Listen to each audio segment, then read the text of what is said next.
어떤 책 골라오셨어요, 목사님? 네, 오늘 소개해드릴 책은 김지연 대표님이 쓰시고 두란노에서 출간된 너는 내 것이라. 너는 내 것이라. 네, 그 김지연 대표님은 네. 김지연 약사라는 호칭이 사실 더 그쵸, 그쵸. 익숙하죠.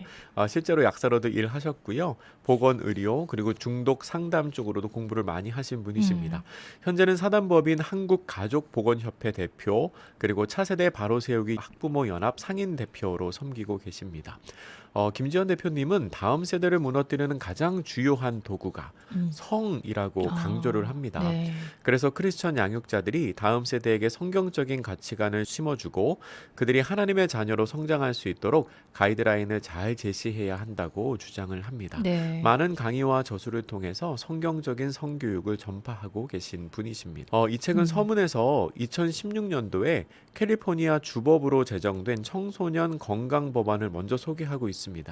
이 법안에 따르면 캘리포니아 청소년들은 중고등학교 때 최소한 11번에서 한 15번 정도 성교육을 받게 되어 있는데요. 주된 내용이 이런 거예요. 합의를 했으면 청소년들도 얼마든지 성관계를 해도 된다. 오. 성별은 남자와 여자 두 가지만 있는 게 아니다. 다양한 성별이 존재한다. 그리고 동성관계라도 사랑한다면 성관계를 할 수 있다. 그런 내용의 예. 성교육을 이제 이게 하는 것이 법적으로 완전히 법안이 통과가 됐고 세상에. 실제로 네. 이제 이 교육을 받고 있습니다. 음. 이런 교육을 받은 청소년들이 어떤 성적인 가치관을 형성하게 될까 김지연 대표님 굉장히 걱정하시면서 사실 다음 세대 성교육은 제도권 안에서 먼저 이루어지는 게 아니라 가정에서 먼저 이루어진다 하고 네. 이야기를 합니다. 제가 그 부분을 인용해서 한번 읽어드릴게요. 네. 그 아이의 인생과 영육 간의 강건함을 위해 진정으로 기도하고 애쓰는 자가 성교육을 담당하는 것이 맞다. 성경적으로 바른 성교육을 하기 위해서는 부모가 먼저 알아야 한다. 부모가 1차적으로 성경적 성교육을 받고 2차적으로 아이들과 생활하는 가운데 자연스럽게 1대1로 개인의 상황과 수준에 맞게 가르치는 성교육이 가장 바람직하다라고 소개를 합니다. 그러면서 이 김지연 대표님이 참 시급하면서도 또 절박한 심정으로 책을 써 내려가셨더라고요. 외국의 교회학교 주일학교가 급격히 사라진 이유를 이렇게 설명을 하고 있습니다. 이 부분이 굉장히 중요한 것 같은데요. 네. 하나님이 죄라고 하신 것을 죄가 아니라 오히려 자기가 결정할 수 있는 사안이라고 프레임을 바꾼 다음에 그것을 법제화하는 순간 성경의 권위가 땅에 떨어지고 만다. 이후에 차세대가 교회를 떠나면서 주일학교가 사라지고 오히려 하나님을 향해 삿대질을 하기 시작했다. 그러니까 이게 무슨 말이냐면 하나님의 말씀에 분명히 그렇게 하지 말라고 돼 있는 것을 세상 사람들은 그건 개인의 자유로 선택할 수 있는 문제야. 네. 왜 그거를 죄라고 말해? 죄 아니야. 이렇게 프레임을 짜놓으면 네. 그때부터는 성경의 권위가 아이들에게 먹혀 들어가지가 않고 그치. 아이들이 보기에는 성경은 좀 다른 얘기를 하고 있다고 생각하고 그 결과로 교회를 떠나게 되는 그런 일이 생긴다는 네. 겁니다. 그러면서 이렇게 말하시더라고요. 이렇게 성경적 가치관이 급속도로 무너지는 상황에서 교회는 아무런 영향을 받지 않고 꼿꼿하게 서서 영적인 부흥을 누릴 것이라는 건 완벽한 착각이다. 마지막 때에 악한 영들이 다음 세대를 실족하게 하려고 하는 도구가 성적인 문제임을 크리스천 양육자들은 반드시 직시해야 한다라고 말합니다. 그러면서 그러한 문제들이 현실이고 그 현실에 대해서 어떻게 대응해야 하는지를 김지연 대표님이 네. 이 책에서 자세히 설명하고 있습니다. 이 책은 일반적인 성교육 책하고는 조금 다른 부분이 있어요. 단순히 교육적인 내용만을 말하고 있는 게 아니고 많은 분량을 할당해서 이러한 교육이 왜 필요한지를 설명을 하고 있습니다. 네. 우리 자녀들의 실체를 매우 적나라하게 밝히고 있는데요. 뭐 추상적이거나 맹목적으로 본인의 입으로 주장하는 게 아니고요. 통계에 근거해서 그리고 과학적으로 또 논문 자료를 바탕으로 해서 아주 분석적으로 지금 시대 청소년들의 성 가치관과 그 실태를 이야기하고 있습니다. 네. 그리고 단순히 성적인 문제만을 다루는 것이 아니고요. 궁극적으로 성교육이 가정에서 이루어져야 하기 때문에 가정 안에서 믿음으로 자녀를 양육하는 법 등이 이 책에 이제 포함이 되어 있습니다. 네. 제가 이 책의 내용을 직접 한번 읽어드릴게요. 우리가 지켜야 하는 거룩은 예배당에서 지키는 것이 아니라 아무도 없을 때 지키는 것이라고 설명하면서 이렇게 이야기를 하고 있습니다. 거룩이란 무엇인가? 거룩해진다는 것, 즉 성화란 무엇인가? 찬양을 들으며 눈물 흘리면서 감정의 요동을 느끼는 것이 거룩일까? 우리의 거룩이 그렇게 간단하게 입증된다면 얼마나 좋을까? 그러나 안타깝게도 그러한 감정이 거룩을 입증해 주지는 못한다.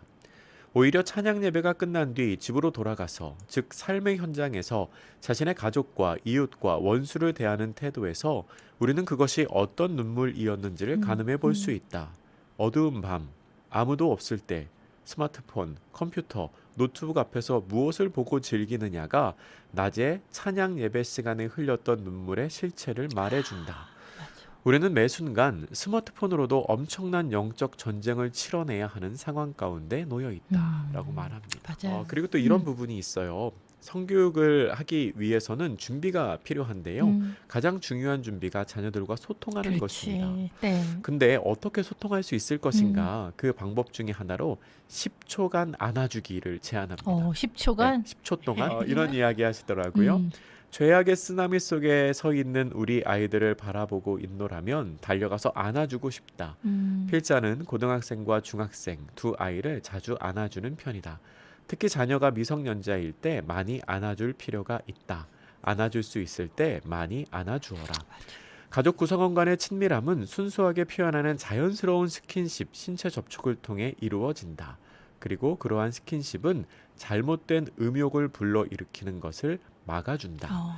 부모가 아이를 10초 동안 온몸으로 안아줌으로써 그 아이가 자신이 얼마나 귀중한 존재이며 하나님이 얼마나 사랑하시는 존재인지를 느끼게 해줄 수 있다. 자신이 온전히 받아들여지고 있다는 사실을 느끼는 아이는 자신도 다른 사람들과 세상을 따뜻한 시선으로 바라보게 될 것이다. 필자는 학부모 대상 강의에서 꼭 청소년 자녀들을 안아주라고 강조한다. 그리고 종종 이 말을 덧붙인다. 여러분이 자녀를 안아주지 않으면 여러분의 자녀는 양육자가 안아주지 않은 청소년으로 자라게 됩니다. 하나님은 여러분을 당신 자녀의 부모로 세우셨습니다. 이 세상 80억 인구 중에 여러분 자녀를 안아줄 수 있는 사람은 바로 당신밖에 없습니다. 이렇게 한 부분만 더 읽어드릴게요. 혹시 음란물을 보고 있는 자녀가 있다면 어떻게 해야 할 것인가? 이 책에서 이렇게 제안합니다. 자녀가 음란물을 즐긴다는 사실을 알게 되었을 때 크리스천 부모는 어떤 태도를 취해야 할까? 사도 바울은 우리가 아직 연약할 때에 기약대로 그리스도께서 경건하지 않은 자를 위하여 죽으셨도다라고 말했다. 이것은 우리가 죄인을 어떻게 대해야 하는지를 알려주는 말씀이다. 자녀가 죄를 지었다 할지라도 사랑해야 한다. 사랑할 수밖에 없는 것이 부모의 마음이다. 부모 역시 죄투성이었고 지금도 죄와 철저히 싸워야 하는 처지 아닌가. 하나님께서는 죄인을 양자 삼고자 예수님을, 즉 친자를 보내시기까지 우리를 사랑하셨다. 죄인이어서 사랑하신 것이 아니라 죄인임에도 불구하고 사랑하신 것이다. 그러나 죄인이나 원수를 사랑하라는 말은 그들의 악한 행실마저 사랑하라는 것은 아니다. 그가 저지른 죄악에까지 관용을 베풀라는 말로 착각해서는 안 된다. 사랑과 행위는 반드시 분리하여 다루어야 한다. 거룩한 분화가 필요하다라고 말하면서 자녀들을 사랑해야 하지만 또 잘못된 행실은 잘못됐다고 잘 알려주어야 한다고 이야기를 하고 있습니다. 제가 이 책을 보면서 느낀 점이 있는데요. 요즘에 그 성적인 문제가 이슈가 된 강력 사건들이 많이 일어나고 있어요. 맞아요. 이런 게 다 소설 속의 이야기면은 참 좋겠어요. 근데 실제로 일어나는 이야기들이라는 게 참 이제 현실이죠, 현실. 이런 무서운 일들이 내 가족의 일이 되지 않기 위해서는 바른 성교육하는 것, 가정에서부터 이루어지는 것 꼭 필요합니다. 또 한 가지 느낀 점은 현실이 그렇게 엄중하기는 하지만 그런데 전망이 부정적이지만은 않다. 지금부터라도 차근차근 준비하는 것이 꼭 필요하다라는 생각이 들었습니다. 이런 분들에게 추천합니다. 성경적인 성교육이 궁금하신 분들은 꼭 이 책 읽어보시기를 추천하고요. 그리고 특별히 자녀를 두신 부모님들 꼭 읽어보시면 좋겠습니다. 예전에 우리 때만 해도 학교에서 다 해줬거든요. 맞아요. 그걸로 충분했었는데 이제는 정말 놓치면 큰일 날 문제인 것 같아요. 제도권에서 먼저 이루어지기보다 그 전에 가정 안에서 바른 반드시. 성교육이 꼭 필요하다. 맞습니다. 맞습니다. 네. 이 김지현 대표가 가장 경계하는 것 중에 하나가 뭐냐면 하기는 해야 되는데 할 말이 없을 때 나오는 반응이 감정적이고 그치. 부정적인 반응이거든요. 그치. 그냥 맞아요. 무조건 하지 마.